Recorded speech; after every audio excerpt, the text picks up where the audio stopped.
Join किया है bureau chief Islamabad Adeel Waraich ने। सर बताइएगा कि बड़ा फैसला सामने आया है, किन ग्राउंड्स पर यह फैसला किया गया?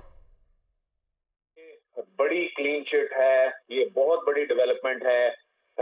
ये तवक्को तो थी कि आगे जाके जिस तरह प्रोसिक्यूशन जिस अंदाज में केस को लेके चल रही है उसका नतीजा क्या निकलेगा, लेकिन आज ये क्लीन चिट मिल जाएगी इस बात की तवक्को नहीं की जा रही थी।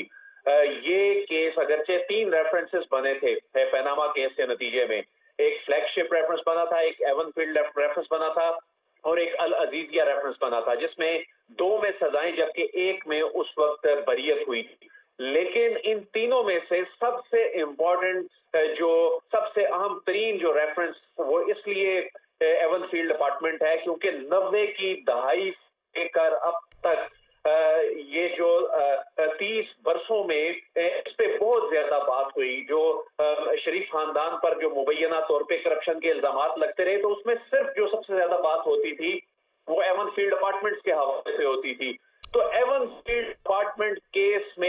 एवनफील्ड रेफरेंस में नवाज शरीफ का जो बरी होना है, ये एक बयानिए की जंग में बहुत बड़ा है मियां नवाज शरीफ के लिए कि वो लंदन अपार्टमेंट्स जो गुज़िश्ता 3 दहाइयों से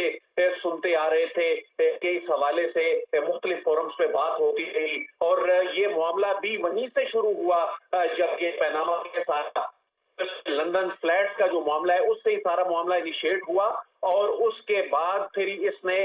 3 रेफरेंसेस को इस सारे मामले ने जन्म दिया। तो ऐसी सूरत में जब इसमें 10 साल की सजा हुई, नाअहली हुई और इसके अलावा जो जुर्माना हुआ अरबों रुपए मालियत का जो जुर्माना हुआ, तो उसमें ये बहुत बड़ा रिलीफ है। तो इसमें अगरचे अभी एक केस बाकी है,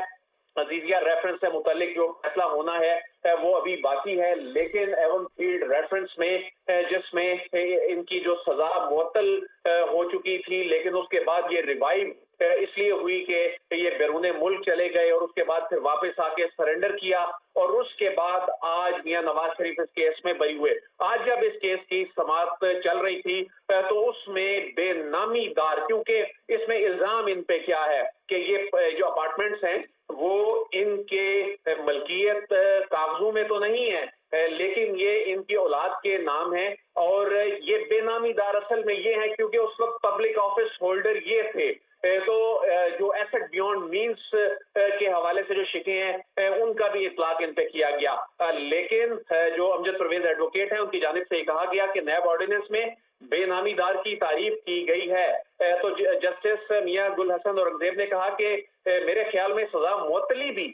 इसी बुनियाद पर हुई थी जिसमें बेनामीदार का जो मामला था। उन्होंने कहा कि सजा मुअत्तली के फैसले में हमने सुप्रीम कोर्ट के जो मुतअद्दिद फैसले दिए गए थे उसमें सहारा लिया था और बाद अज़ां सुप्रीम कोर्ट ने अपने फैसलों में मजीद वजाहत की है और उस पर हमारी केस पे हमारी मुआवनत करें। तो इसमें जो अमजद परवेज हैं उनकी जानिब से कहा गया कि एहतसाब अदालत ने एवनफील्ड रेफरेंस में नवाज शरीफ को सेक्शन 9A से बरी करार दे दिया था। अब तो बस सेक्शन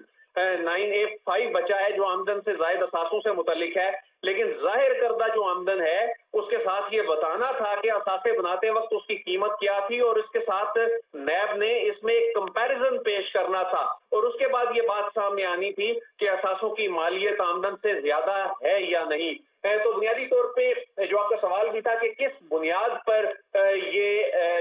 मंजूर की गई है मियां नवाज शरीफ की जो अपील है और किस बुनियाद पे उनको रिलीफ मिला है, तो वो ये आर्गूमेंट्स थे जो आज अदालत में चलते रहे। तो इसमें एवनफील्ड अपार्टमेंट केस में बुनियादी तौर पे जब ये मामला पनामा केस का जो मामला आया था और पनामा केस के मामला आने से चंद रोज कबल हुसैन नवाज का इंटरव्यू एक टीवी प्रोग्राम में आया और उससे पहले मरियम नवाज साहिबा ने भी एक टीवी प्रोग्राम में लंदन की प्रॉपर्टी से मुतालिक एक स्टेटमेंट दिया। तो ये कंट्रोवर्सी जब बनी और उसके बाद पनामा का स्कैंडल सामने आया और जो ऑफशोर कंपनियां थी और उन ऑफशोर कंपनियों की मलकियत में ये अपार्टमेंट्स थे और उसके बाद फिर एक के बाद एक तनाजा जिसमें ये मामला पार्लिमान में आया, पार्लिमानी कमेटी बनी, फिर मामला सुप्रीम कोर्ट में आया, सुप्रीम कोर्ट ने इस पे GIT बनाई, GIT बनने के बाद फिर GIT ने जो तहकीकात की उसके बाद कई ममालिक में जाके GIT सबूत लेकर आई और उसके बाद फिर जब 3 रेफरेंसेस उस GIT की रिपोर्ट की रोशनी में जो है वो बने। और इसी के साथ ही एक और केस जो कैपिटल FZE सामने आया, जब JID के बहुत सी इंकशाफात सामने आए और उसी कैपिटल FZE के नतीजे में मियां नवाज से सुप्रीम कोर्ट से डिस्क्वालीफाई हुए और बाकी ये फौजदारी केसेस जो थे ये ट्रायल कोर्ट्स में आ गए। और सबसे पहले जिस केस में सजा हुई वो केस यही केस था जिसमें मियां नवाज शरीफ जो है वो बैरून मुल्क से वापस आके उन्होंने अपनी साहबजादी के साथ गिरफ्तारी की, उन्होंने जेल काटी और उसके बाद जब उनकी सजा मुअत्तल हुई, फिर जमानत हुई, उसके फिर कुछ अरसे बाद अजीजिया केस में दूसरी एहतसाब अदालत से फैसला है जिसमें उनको 7 साल कैद की सजा हुई। तो केस जिसकी एक 30 साल पुरानी हिस्ट्री है और उसके बाद इस केस को जो कानूनी मैदान में है उस वक्त लड़ा गया जब पनामा केस, मशहूर जमाना पनामा केस जो है वो सामने आया और उसके पनामा बाद केस भी सामने आया। ठीक है।